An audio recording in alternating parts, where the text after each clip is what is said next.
பெங்களூரு கெம்பகவுடா சர்வதேச விமான நிலையத்திலிருந்து நகரின் மையப்பகுதியான விவிசிட்டிக்கு செல்வது என்பது இனி கனவல்ல. சரளா ஏவியேஷன் என்ற நிறுவனம் இதற்காக அதிநவீன மின்சார வான்வழி டாக்ஸிகளை அறிமுகப்படுத்த உள்ளது.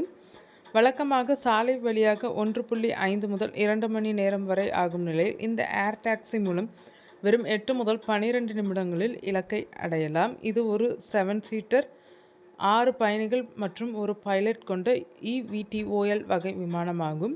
இதன் கட்டணம் சுமார் 1700 ஆக இருக்கும் என எதிர்பார்க்கப்படுகிறது.